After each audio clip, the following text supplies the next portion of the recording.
Welcome to our Facebook Live. We are actually on Zoom and streaming into Facebook, and we're really excited that you're here with us today because we're going to have a conversation back and forth, Heather and I, a little bit about the liver.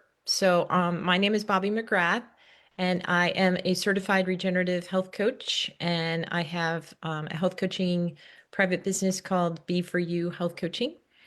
And I am a co-founder of Navigating Mold and CIRS with Heather.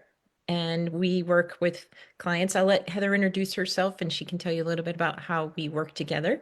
But we are health coaches and we're excited to be here today with you to just share a little bit of knowledge. I'm Heather Sunderland. I think those of you who are on my page probably know who I am, but I have a business called Health Coaching by Heather. And Bobbi and I co-founded Navigating Mold and SIRS, which is a class to educate practitioners or individuals about mold toxicity and SIRS. Both of us specialize in helping complex clients to recover from chronic illnesses like mold toxicity, Lyme, and chronic inflammatory response syndrome. And both of us have no longer have those labels, and we use an approach called a regenerative approach.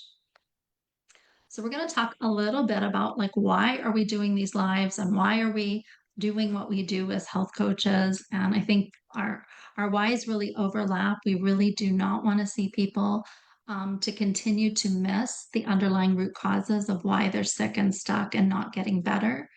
And mold often gets missed, and other aspects of health often get missed. And we want to see people get well quicker. We don't want to see them suffer.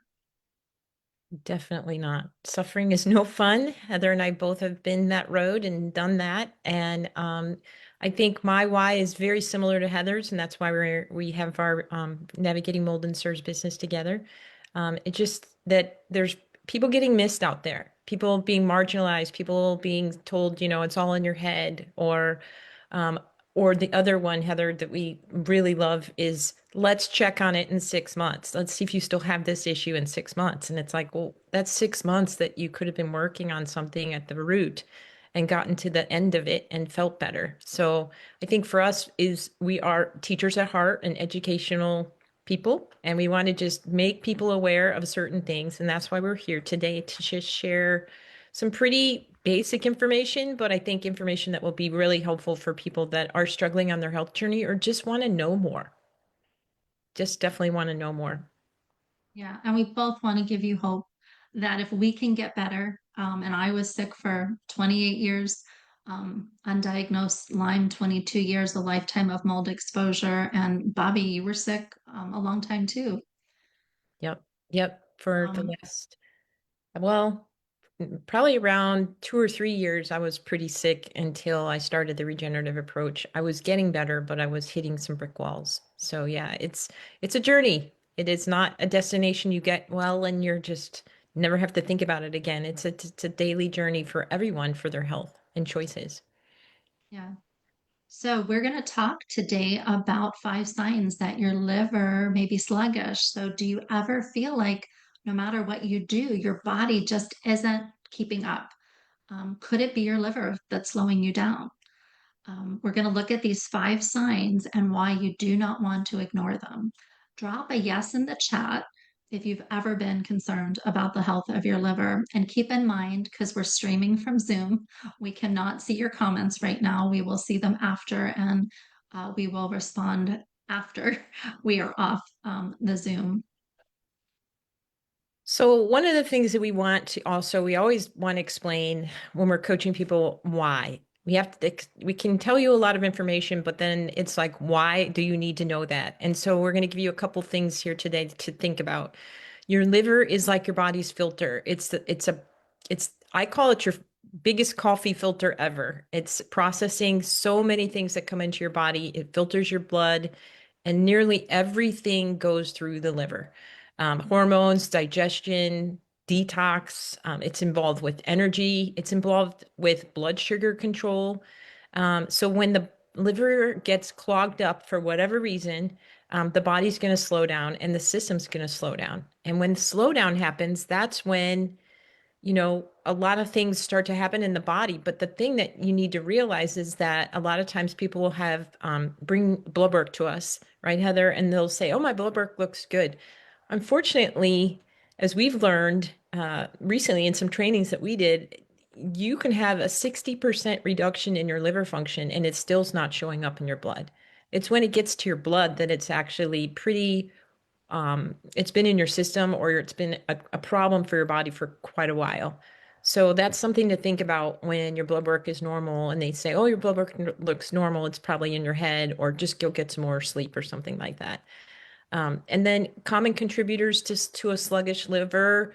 Um, we talk a lot about mold toxicity and the toxin bucket, but not just toxins in your like environment like mold, which we talk a lot about, but also just environmental overload from the things that we eat, drink, put on our skin, the air we breathe outside, processed foods, alcohol, common stress that we have in our daily life, and just unresolved emotions. So we're going to talk a little bit more about that coming up here, but we just wanted to give you the why in the liver is that when your liver's flowing and going, your body is much healthier. And when your liver's stagnated, you're going to have problems. It's just like a bathtub that's got a plug that's half unplugged and half plugged. Yeah, so we're going to go into 5 signs that you should not ignore. And we're sort of going to go back and forth on what those signs and symptoms are. One symptom that can be really an issue that's a warning that your liver is struggling. When the liver's stagnated, we often get skin issues. We get rashes, itchy skins, breakouts, acne. When the toxins your body's dealing with, that liver's not able to flow properly. And so the toxins are going to try to exit the body through the skin. And this was an issue not so much for me, but I see it with my clients. But my husband, that was an issue for, he had a lifetime of eczema, psoriasis, atopic dermatitis, rashes from head to toe. If we went to a dermatologist, they would want to give him, a cream to suppress it.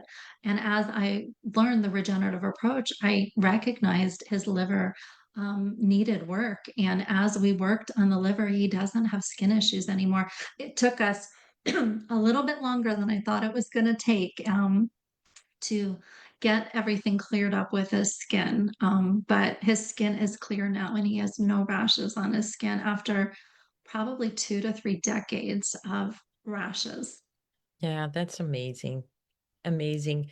And a lot of times when you go to the dermatologist, they're not asking you about toxins and things like that. They're not talking to you about your liver. They're wanting to give you a cream or something, to put on the outside. Which Um, is just going to add to the toxic yeah, burden of what the exactly. liver has to deal with in Exactly. reality. Yeah. Exactly. So there's another one that's pretty common. We hear it a lot when we are working with our clients doing intakes and questions and stuff is unexplained fatigue and brain fog. Fatigue, like where you get a good night's sleep and you wake up and you don't even feel like you went to sleep. Or as soon as you get up and you get moving around again, you're like, wow, I don't even feel rested.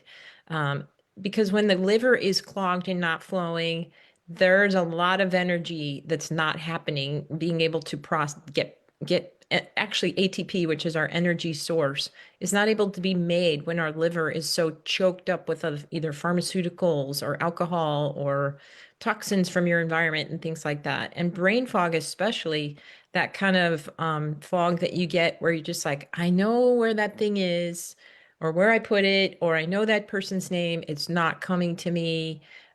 Things like that. Sometimes people get really scared, like it's Alzheimer's, coming in. But it could be just that you have a really backed up liver and your brain's not actually clearing enough of the toxins and the waste that's in it because your liver's kind of backed up. Yeah, yeah. Another sign or symptom would be digestive issues. And I had a lot of these. I had bloating, I had nausea, I had intolerance to fat. Those are really early signs of liver stress in your body. So if you're having nausea and you're on a protocol to detox mold or to kill Lyme, it's a sign your liver needs some love, your liver needs some support. Um, everybody I think that I work with, like everybody needs support of their liver. It's very, very important. Yep. And people don't really, I don't know, when you first introduce that concept, like your liver needs support to a client, they kind of like, what do you mean it needs support? And just even getting that across to them and explaining to them like you have a massive filter in your body that is really struggling. Change the filter, get it cleaned up, just like you would on your vacuum or any other thing in your home. It helps. The other piece to liver is related to mood. You can have mood swings when you have liver issues. If you know somebody that flies off the handle really easy, or there's things that push their buttons, and maybe that's you, and you're like, wow, I really, I really get irritated very easily by sounds or people or maybe just someone else's attitude or things like that. That can actually be because your liver is struggling. You can actually have issues with your hormone imbalances, and a lot of anger, especially with your liver, because your liver is where a lot of things are broken down, like an old hormone. And if those can't be broken down because the liver's stagnated, it's full of fat. You've heard fatty liver, whether it's from alcohol or from toxins. It just can cause the liver to not be able to function properly. And that a lot of emotions are stored in the liver, unfortunately, and anger is definitely one of them. So irritability, quick to anger are things are good signs that maybe somebody needs to really focus on their liver health. Yeah, good point. I see, and sometimes husbands and wives, like the husbands, I'll notice they'll be the ones who are angry and irritable. Not that that's across the board, because women can be angry and irritable too. But people can express these liver symptoms very differently. Like my husband and I had very different liver symptoms. He had the rashes, and I had the digestive discomfort. Um, Well, and two, if our it comes on quick, don't you think, Heather, if somebody is an even keel person and then all of a sudden it's like, I don't know, they just changed, their attitude changed, their emotional swings, sit down and think, like, did we go on a vacation? Is there something new in our house that could be exposing us? Do we have a water leak? There's so many things that sometimes you got to stop and think, when did it happen? And what was happening when that happened? Yeah, no, really good points. And for people out there who are like taking a lot of medications, I was on 20 prescription drugs for 20 years, not including over-the-counter medications. So my liver, I had to do a lot of cleanup work in my liver. So if you're on medications, whether they're over-the-counter or prescription, right, your liver has to process those medications, and that's hard on the liver the more that you're taking. We don't think about that when we have procedures and we're given drugs to take. Um, Yeah. Yep. And like even birth control, right? It's yeah, all of still it. something that your body has to process. Yeah, all of it. So there's a Our last fifth, one, right? There's one yeah, more, our weight last, resistance, right? Tell us about that, yeah, Heather. yeah. So, I mean, if you're struggling with losing weight and you don't understand why, or you have these hormonal imbalances, that can be your liver is sluggish, because the liver is what helps us to clear those hormones, helps us uh, to, burn fat and have, I've seen it with my husband. Like we had to work, really hard on the liver at the end. He was very overweight due to metabolic syndrome from toxicity and mold and CIRS. And it wasn't until the end of the journey where we really cleaned up the filter and cleaned up his liver that he was able to drop 80 pounds. But before everything we did, it didn't matter how many calories and how much he exercised and how he ate, nothing moved the needle, even after detoxing for a very long time. He was not losing weight, and realized we had more work to do. And a big part of that cleanup for him was the liver. And as we worked deeper on the liver, and some other things that changed, he did lose the weight. And I've noticed too at the end of the journey, like my hormones are coming back online at 60. I didn't even know that was possible, Hmm. that my hormones could come back online. But sometimes it takes a little longer depending on your story, your backstory. to bring the body back into balance depending on your age, right? And what your toxic bucket looks like. Yep. And we want to remind you too that the symptoms you're having are a signal. They're not a sentence. Doesn't mean you're going to always have that. And it also can tell you, like, especially like adult acne. That's probably one of those things that, like, we're past having, hormone fluxes from puberty. But if you're really struggling with adult acne, you probably want to really work on thinking about working on your liver and cleaning up your liver because hormones get backed up. And then before you know it, you've got adult acne or interesting other things on your body that you're like, I didn't have that before. So some of the things that people often miss, Heather and I want to go over just because there's things out there floating around about liver health and alcohol and different things like that. But alcohol does make your liver fatty. It fills up your liver with fat because when the carbohydrate that is getting, when you're drinking the extra alcohol on a daily basis or binge drinking, things like that, your body's kind of looking around saying, where am I supposed to put this carbohydrate? And so it actually ends up filling up your liver with fat. It turns it into fat to store it and stores it in your liver. And so that's what's called um, fatty liver disease from alcohol. But there's also reasons that you can also have a sluggish liver just from having too much fat on your liver, from the way that you eat processed foods or eating a lot of really high carbohydrate diet where it has to turn those carbohydrates that you're not burning and using and your muscles aren't needing into fat and store it. So it can be stored on the liver. The other thing that it's not, you don't have to drink too much. You can just actually drink on a regular basis and your body struggles to clear that as a toxin. So remember that alcohol, though it makes you feel relaxed and all of that, the stuff that people drink for, it also is a toxin to the body. Yeah. And keep in mind, some of these symptoms of the liver being sluggish don't always have to be over the top. They can be subtle daily struggles, like we said, these struggles of, hey, you get nauseous on and off, or you get nauseous, or you're belching and burping and have digestive issues. If you touch under your right rib, that's where your liver is. And if you touch there and you press firmly, if that's tender, right, that's a sign that your liver's struggling. So don't ignore these whispers that your body is giving you. It's trying to tell you there's some things that need some work and need some love, and need some support. Definitely. The last one we want to share with you is when you hear something like this, or maybe I've heard people always come to both Heather and I and say, I saw this on Instagram, or I saw this on Facebook. I want to do this detox package, or I want to do this lemonade diet, or whatever like that. It's things like that. You have to be prepared to do like a liver flush if you've ever heard what that is. You have to work at preparing the actual garbage waste system so that when you do a deeper detox and you do maybe take some supplements that are going to be clearing up your liver and supporting the liver, that your body is able to get that out. And so we want to make sure that you don't detox too soon before your detox pathways are prepared, and that you also don't do it at a rate that your body cannot handle.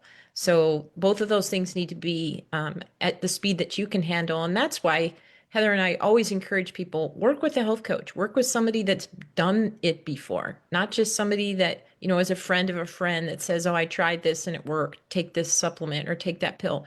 There is no one single pill that's going to make your liver come back alive. It's not out there.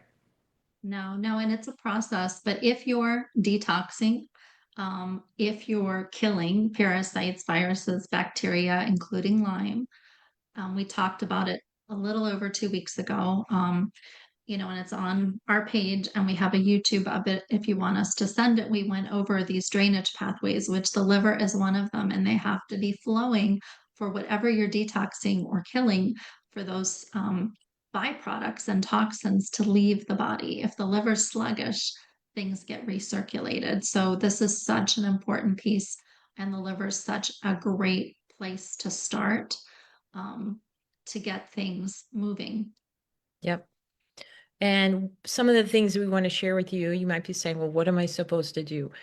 Hydration. Most people are walking around some percentage of their body is dehydrated. And you can hydrate first thing in the morning, drink a glass of water. That's super simple. If you want to squeeze some lemon in it to kick on, with electrolytes and kick your liver on, that would be even more helpful. Eating whole foods is a really great way instead of the processed foods that come either in a bag, a box, or plastic and have ingredients that are not real and made in a factory. Stress management is also, we talked a little bit earlier about, emotions being trapped in an organ or especially the liver and anger. So stress management is really a great way to knock the day off as far as in the evening, do something to relax you or start in the morning and do some type of stress management and breath work is excellent. Um, Restorative practices like sleeping, going to bed on time, getting extra sleep when you've got a stressful event. There's other supports that you can do that help the body move your lymphatic system, your waste system, which is part of what is in combination with your liver, is getting things out of the body by dry brushing or castor oil packing, using herbs that move, um, supporting your liver or other organs with herbal supplies that or supplements that will help you get things moving. And that's where coaching comes in. That's where Heather and I have been around the block on that because we've had to do it ourselves for our own health a lot. Yeah, we always encourage people, if you're struggling in an area and you're trying to do it yourself, you know, um, and you're not getting the results, that's when you want to reach out to a coach who can guide you and assess what's going to be a good support for you, and dosing it properly. I'm the queen of high doses. People have heard me say that. And I've needed some very high end liver supports, at very, very high doses because I was so sick for so long and so much. There's been so much burden on my liver, and it has needed a lot of support on the journey, the entire journey. It's needed support. So working with somebody can be really helpful. But just some things to keep in mind: mold and water damage and exposure to environmental toxins are just a huge negative impact on the liver, right? And make the liver have to work harder because all the toxins that come in, our liver has to process, right? It's the filter in the body. So anything you can do to assess your current environment to make sure it's a safe, healthy, low toxic environment for you to live in, to decrease the toxic products that you use in your home. As you're ready, right? As you're able, switch out things that are non toxic, like cleaning products and hair care products and skincare products, because all of those things are adding to the toxic burden of the body and of the liver. And even unprocessed emotions can overload the liver. Um, the other thing I just want to mention is parasites. We all have parasites, whether you want to believe it or not. We all do. If we're living, we have parasites. Parasites actually serve a good purpose in the body because they mop up heavy metals. But when we've been exposed to mold or we're very toxic, that parasite load tends to be pretty high. And if people are already sick with Lyme, you have rheumatoid arthritis or MS or autoimmune diseases, people tend to have much higher parasite and pathogen loads. And that can really overload the liver, and we can actually have parasites in the liver, and throughout the body. So, addressing parasites can be very, very helpful, but it's not something I recommend you do without working with a practitioner to do so. Yep. And today's the full moon, right, Heather? And you don't know, Yeah. a lot of people don't realize when I first heard this, I thought it was a bunch of you know what, but the full moon actually tends to have people have struggles with sleep, and that is a big key that you have a higher parasite load because of Yeah. that. And yeah, and I'm going to mention, can I mention a few more? Yes, yes. Yeah, I did not sleep when the full moon would come. It took me years to look back and go, oh, that was a sign that I had a high parasite load. But for also some people will get the munchies, right? For junk food or for sweets or for salty, crunchy. Um, so if you're around that full moon or a few days before you're craving sweets, that's a sign that you probably have parasites that you need to address. You can also get, like my husband would get, his rashes would always be worse prior to the full moon. And that was our clue to go a little bit deeper and to make sure we did a parasite cleanse around the full moon. So there's a whole long list of symptoms. Those are just a few that you can be dealing with parasites. But if you're living and breathing, you have parasites, and you probably should be parasite cleansing at least twice a year. And if you have a chronic health issues like Lyme, mold, CIRS, autoimmune diseases, you probably need to do it more often. And a big part of reversing illness is addressing parasites in the body. Could be a whole other talk. Yeah. Yeah, yeah, yeah, for sure. So we want to invite you to just ask questions in the comments. Again, we can't see them right now, but I would love for you to write in the comments, whether you're here for the live or for the replay, which of these five signs do you most relate with? What things are you struggling with? Are you having nausea, digestive issues? Can even be, vomiting. Um, are you having the mood swings and irritability like Bobbi talked about? Do you have skin rashes or breakouts? Are you having weight resistance and hormonal imbalances? Or are you struggling with unexplained fatigue and brain fog? Or do you have like a combination of those? Yeah, check all of the above. Yeah, yeah, yeah. Yeah. So if this, what Heather's saying is if you're checking the boxes and you're saying yes, you're nodding your head, you're like, nobody's ever told me that this could be liver. First of all, we're going to tell you it's not just your liver, right? It's not just your liver. It's gut health in general. It's our toxic environment that we live in, our modern world. It's stress. It's a lot of things. But we wanted you to know a lot about the liver because the liver is one of the biggest things that if you clean that up and work on it, it can really impact so many other areas like we've already talked about. So if this is something that's been, bumping you in the ribs today, and it's kind of giving you like a heads up and awareness, decide that you are going to work on your health and decide that you're going to maybe follow some of the suggestions we made and make a complimentary appointment with either of us. We have a free 15, 20, 30-minute call, depending on what you want to ask us and talk about. And we'd be happy to just tell you a lot about health coaching and we find out about your goals, things like that, to just figure out where you want to go and what you want to do. And we're also considering working on a group program coming up. And so stay tuned for that because we'd love to take people through a gut cleanse kind of educational program. We're putting some pieces together, so stay tuned for that. And please let us know in the comments, either her page or my page, if it's something that you would like to do. We'd love to hear from you. Even if this live was just something that you took away from, we'd love to hear what that is. So Yeah. thanks for And showing up and live. yeah, thanks for showing up live or watching the replay. And just keep in mind, we'll be doing our next root cause reset. I think the topic is binders, to talk about binders of toxins in about 2 weeks. Yep. Yep. Have a good evening, everybody. Bye. Bye.